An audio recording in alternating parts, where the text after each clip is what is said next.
El 1 de abril de 1939 termina la guerra civil, en la que han muerto alrededor de 300.000 españoles. Para los 25 millones que han sobrevivido a la contienda, comienza ese día un largo y difícil periodo de posguerra.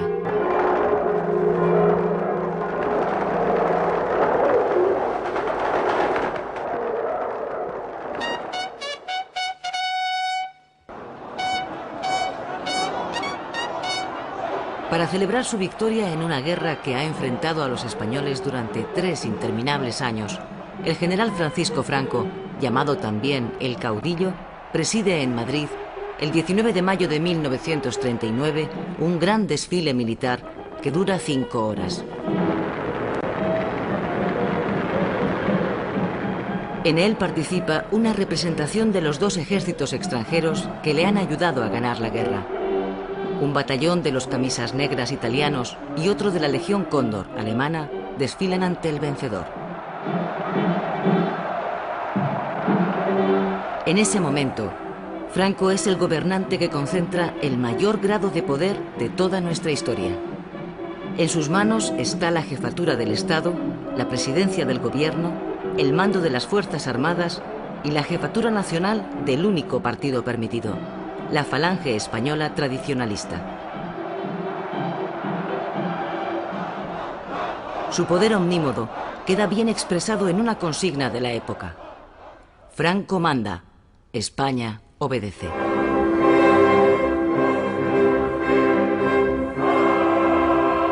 Al día siguiente del desfile de la victoria, Franco recibe la bendición de la Iglesia española.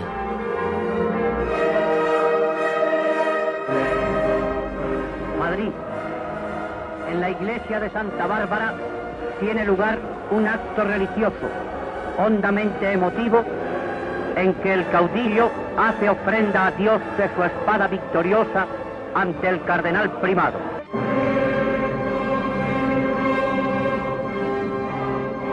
El nuevo Estado, que se declara confesionalmente católico y defensor de la fe, devuelve a la Iglesia Católica el poder y la influencia perdidos durante la República.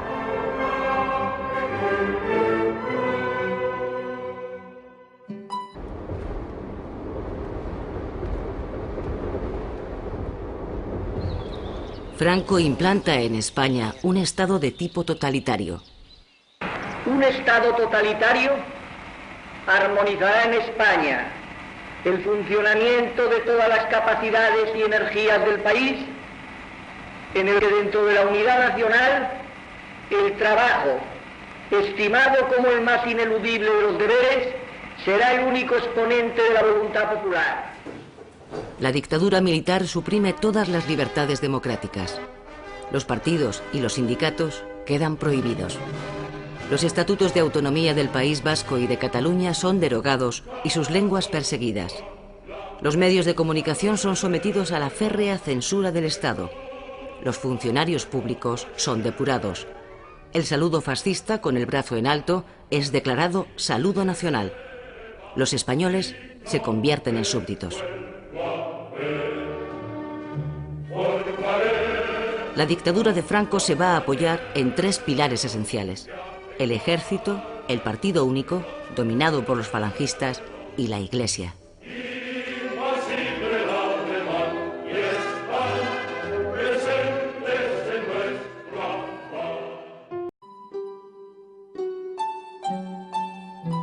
La otra España, la que ha perdido la guerra, participa en otro tipo de desfiles, los de la derrota.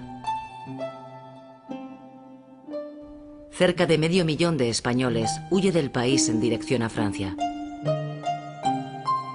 En la misma frontera, las mujeres y los niños son separados para ser enviados a refugios del interior. La mayoría de los hombres son recluidos en campos de refugiados, casi campos de concentración, en playas francesas del Mediterráneo. Los más afortunados marcharán a América.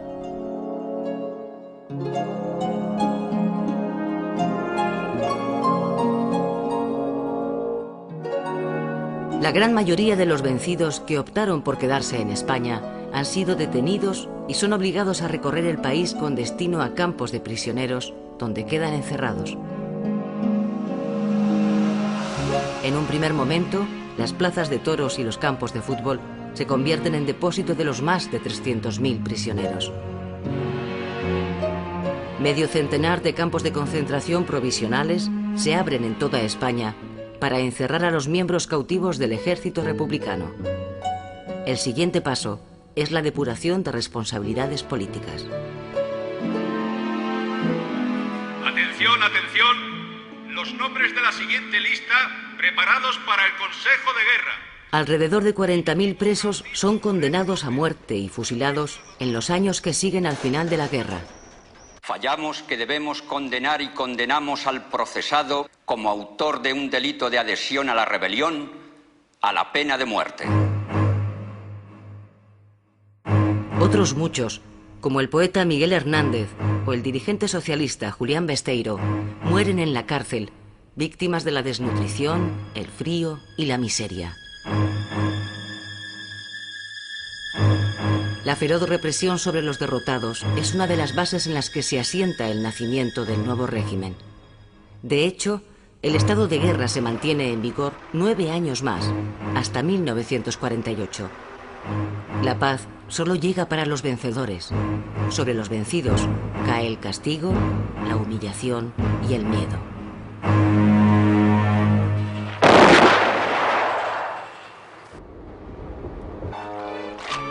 Sin embargo, en el interior de España se mantiene viva otra clase de resistencia, la de los maquis. Son unos 7.000 hombres que al terminar la guerra se habían refugiado en los montes de todo el país. Desde allí, sostienen durante toda la década de los 40 una silenciosa lucha de guerrillas contra el régimen. Muchos de ellos caerán abatidos por la Guardia Civil.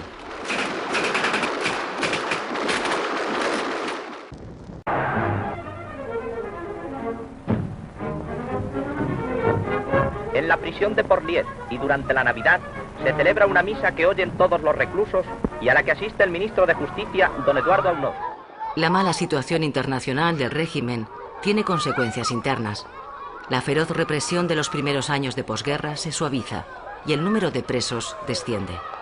El último decreto de libertad condicional abre las puertas de las cárceles para numerosos condenados que se reúnen emocionadamente con sus familias.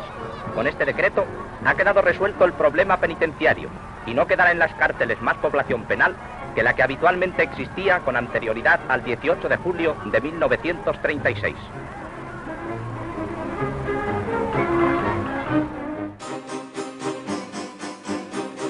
Muchos de los presos que ahora salen en libertad han pasado por campos de trabajo para reducir sus penas.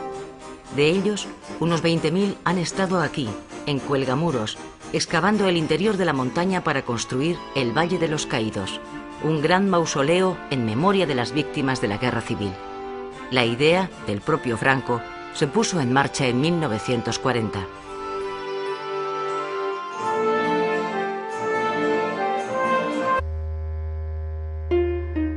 Las penurias y la mala situación de los trabajadores son aprovechadas por el gobierno vasco en el exilio para convocar una huelga en la industria vizcaína el 1 de mayo de 1947. La huelga, que constituye un éxito, es seguida por 50.000 obreros. El gobierno envía al ejército para reprimir a los huelguistas. 4.000 obreros son detenidos. Este es el punto de partida del movimiento obrero de oposición a Franco. Este mismo año, el aparato de propaganda del régimen recurre al Nodo para mostrar a los españoles la visión que del mundo obrero tiene su sindicato único, la Central Nacional Sindicalista, en la que están encuadrados obligatoriamente todos los trabajadores. Los productores que integran la orquesta a 260 metros de profundidad dan una audición de música española ante más de 700 mineros, para deleitarse con este regalo de arte que les hace con feliz iniciativa cultural la Central Nacional Sindicalista.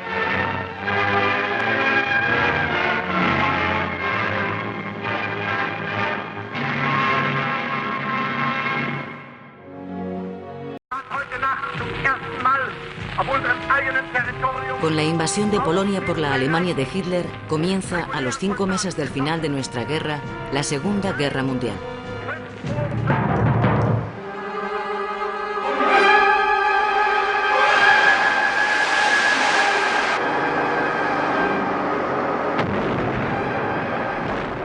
En los campos de batalla del mundo se dirime una lucha a muerte entre tres concepciones del orden político: el fascismo, el comunismo y la democracia.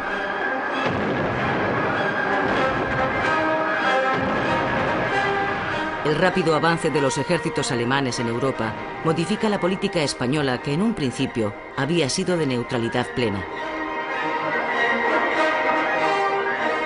Pero el convencimiento de Franco de que la Alemania nazi ganaría la guerra y su interés en establecer un nuevo imperio español en el norte de África le hacen variar su política exterior para alinearse con Alemania. Octubre de 1940. Hitler y Franco se citan en Hendaya para celebrar una decisiva entrevista. Se va a abordar la entrada de España en la guerra.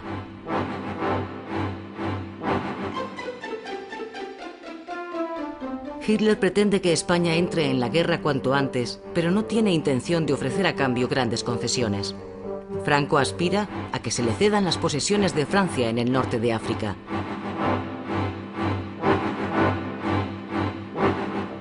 Pero no habrá acuerdo. La entrevista, que durará 7 horas, se saldará con un fracaso. En un intento por convencerle, Hitler encarga a Mussolini que hable con Franco, pero también fracasa. El régimen franquista recupera el entusiasmo por la Alemania nazi cuando Hitler invade la Rusia de Stalin, a quien los falangistas consideran el principal responsable de nuestra guerra civil.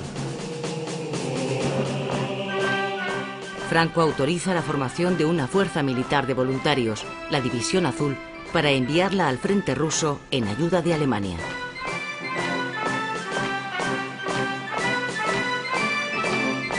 España entra de esta forma en la contienda europea sin haber declarado la guerra. Durante 2 años, 47.000 españoles lucharán en el frente ruso, encuadrados en la División Azul.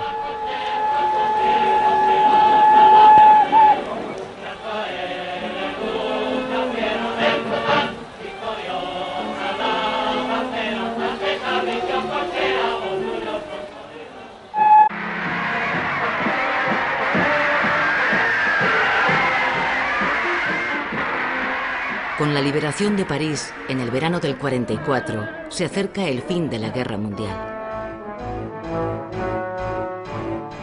La derrota del fascismo en Europa alienta la esperanza de los republicanos españoles en el exilio. Muchos de ellos han participado en Francia activamente en la resistencia contra el nazismo. El Partido Comunista, que confía en recibir ayuda por parte de los gobiernos aliados, organiza ese mismo otoño una operación para liberar a España de las garras del franquismo. 4.000 guerrilleros entran clandestinamente en el país por el Valle de Arán con ese objetivo, pero la operación se salda con un rotundo fracaso.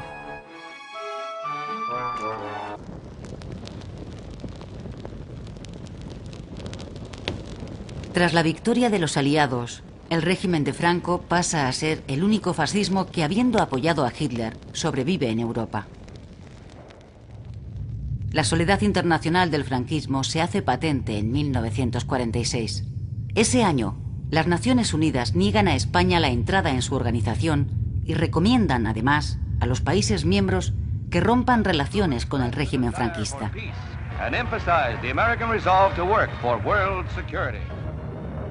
Inmediatamente, los embajadores abandonan uno tras otro Madrid.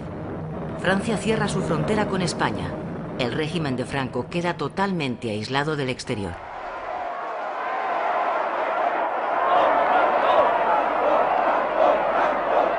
El gobierno español reacciona organizando una manifestación patriótica ante el Palacio Real para demostrar ante el mundo el respaldo popular al régimen.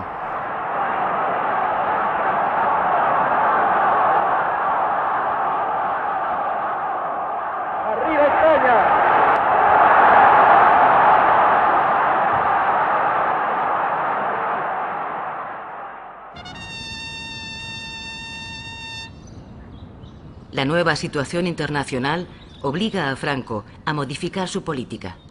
Los falangistas pierden protagonismo en el gobierno y los católicos lo ganan.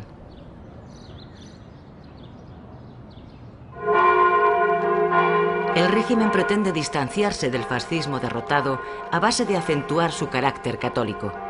Las procesiones, las concentraciones religiosas y los ejercicios espirituales se celebran masivamente en todo el país. Para el régimen es una necesidad de política interna, pero es también una reafirmación frente al rechazo exterior. Son los años del nacionalcatolicismo. La Falange, en consecuencia, pierde algunos símbolos de su poder. El saludo fascista, con el brazo en alto, deja de ser saludo nacional. Además, el partido único, Falange Española Tradicionalista, pasa a ser llamado genéricamente el Movimiento. ¡Arriba España! En su estrategia para ganar una cierta legitimidad, el gobierno organiza en 1947 un referéndum. Se trata de aprobar una ley de gran importancia para el futuro del régimen, la Ley de Sucesión. España se constituye en reino, aunque sin rey. Franco es definido como jefe vitalicio del Estado y se le reconoce el derecho a elegir a su sucesor. La ley es aprobada por el 93% de los votantes. Es el primer pucherazo de la historia del régimen.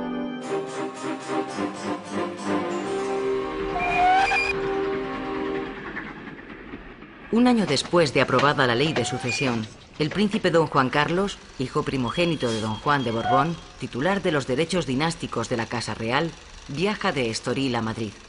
El príncipe tiene 10 años. A pesar de las malas relaciones entre Franco y don Juan, ambos han acordado que Juan Carlos venga a estudiar a España.